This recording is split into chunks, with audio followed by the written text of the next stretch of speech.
Welcome to the Truman Charities podcast. I am Jamie Truman, your host. If you're just tuning into this podcast, I'm the co-founder of Truman Charities. We are a 100% volunteer-based organization with a wonderful group of board members, and we have raised a little over $1.6 million for various charities over the past 14 years. Now, I'm going to recap our event that we just had a few days ago. Plus, I'm going to give you some tips with one of our board members, Don McGlynn, about picking a venue and things or must do's and don'ts when choosing a venue for your next charity event. Now, Strongest Hearts, if you don't know anything about this organization, please go back to episode 72.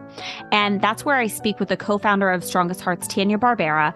We spoke about her son, Jack, and his diagnosis with muscular dystrophy. We're also talking about gene editing and the research that they are doing right now that it's going to significantly improve the lives of so many individuals with certain types of muscular dystrophy through gene editing.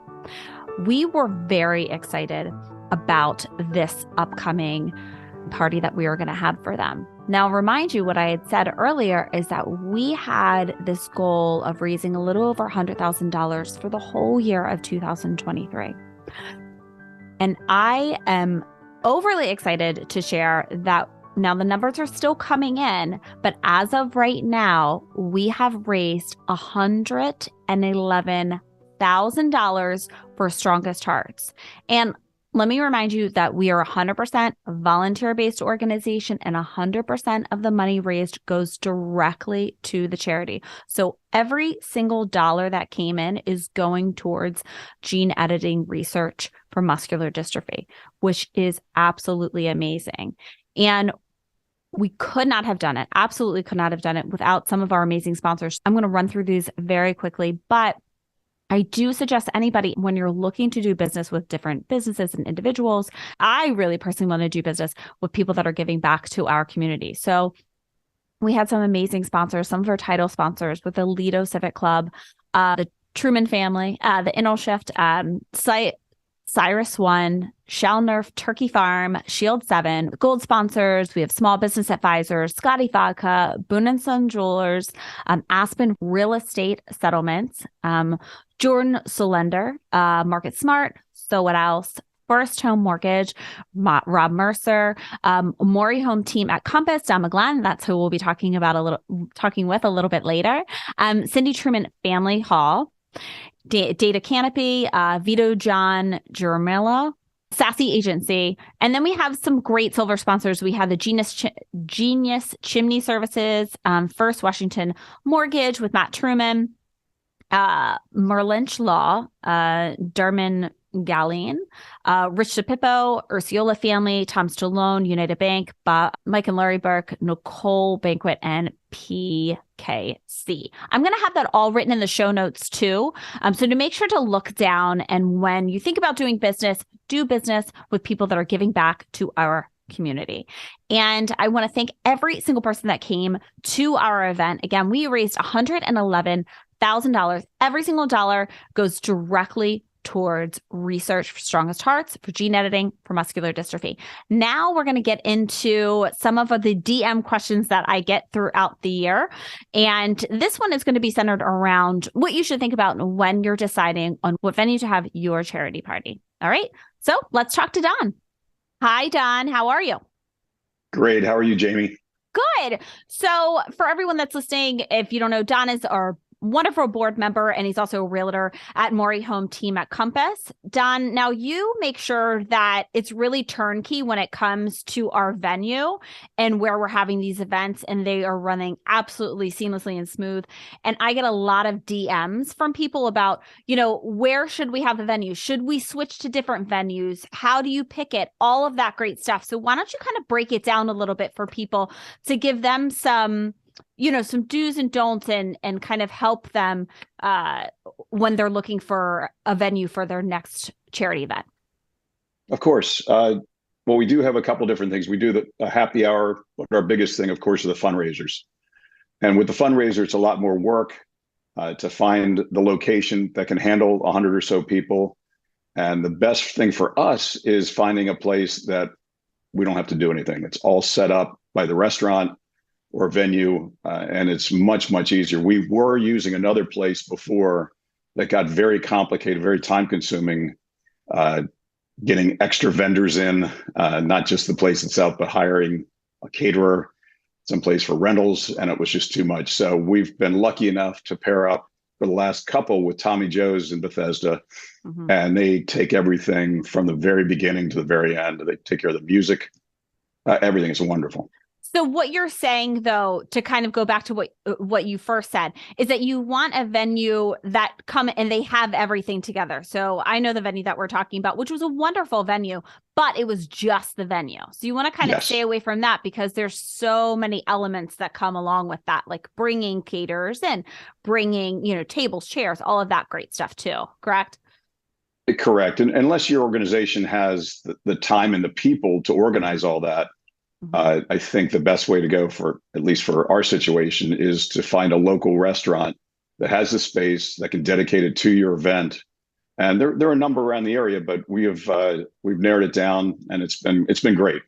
People were telling me after the event this Saturday, great food, great entertainment, and just the energy was so good.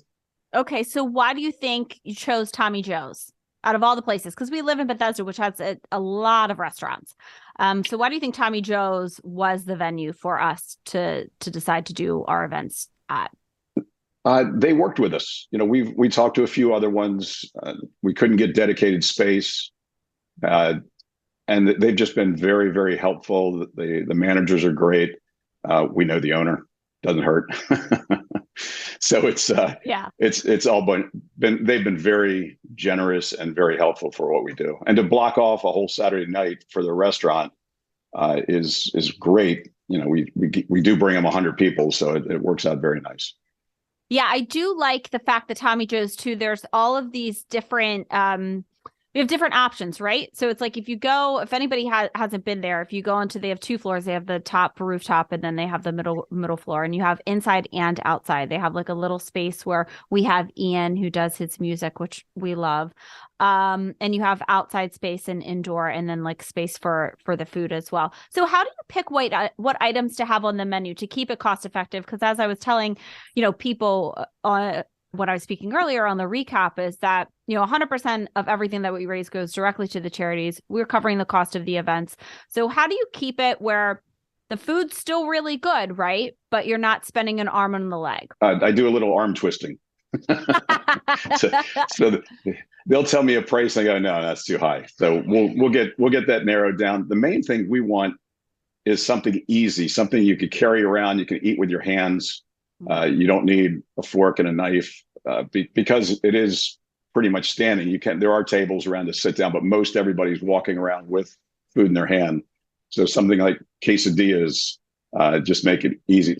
Sliders, things like that, and everybody complimented the food. It was great food. We have tried other things that I don't want to say failed, but it was a little tougher, where we had Caesar salad. It's a balancing act when you have that and a drink and everything else. So this has worked out well. We tweak it over after each event. We talk about what we have and see if we can make things different if we need to. Yes. And, I've mentioned this on a previous podcast when I was talking about it. And I always kind of go back to this one because it was a wonderful event that we have. And this was before you were a board member, but it was just disastrous, but it was a good idea. So we had everybody over our house, and it was so it was for kids and school buses. And we thought it'd be cute to have everything kind of themed, the food. And it just ended up a real disaster.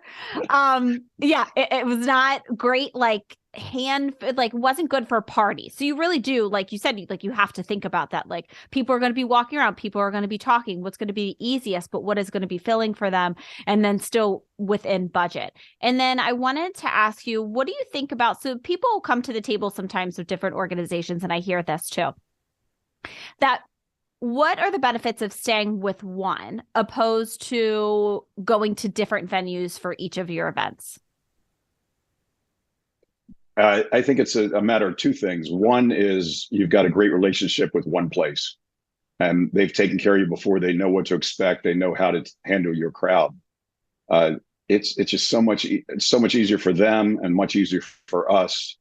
And switching venues, if people have been to a handful of your events and all of a sudden you're somewhere else, they might not pay attention.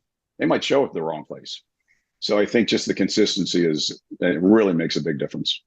That's true. I think with being able to, one venue knowing that 3 times a year, we're going to have very large parties. And then, of course, we have our happy hours once a month with them, too, you have such better communication with them and they already know. Right. So I guess now at this point, exactly. When you talk to them, they have an idea of exactly what we want now. And it makes it a lot easier. And of course, which I've mentioned that we're all volunteers.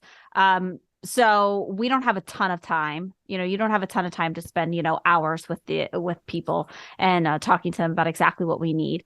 So they already kind of know. So as I mentioned earlier, Strongest Hearts has been our by far most successful event that we've had so far in the past 14 years. And yep. What do you attribute that to? What do you think? I think just what we talked about, consistency. Mm-hmm. We've got people, they know where they're going to be. We've got a great crowd of sponsors that are consistent with us. We have new ones every time, but a lot of people that are really very generous and guests as well. And I think we're just building on that. It's just fantastic. I do think so. I was talking to Jerry just recently, and we were going through how much we've been able to raise, 4 years ago opposed to now. And honestly, the things that we've changed is having board members and everybody having exactly what they're doing and making everything, as I had mentioned, kind of turnkey. And we've made systems for everything. So it's really been working out great. And so, Don, before I let you go, is there anything that you think people should know about, getting a venue or anything like that? Just to make it easy.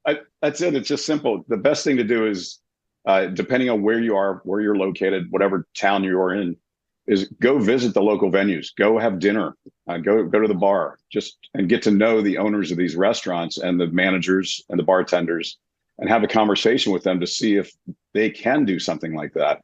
And once that gets started, you might start off small. You might have 30, 40 people and have a separate area in the restaurant for you. And as you grow, you can take over the whole place. And that just really livens a place up. That just makes it for a phenomenal night. Yeah.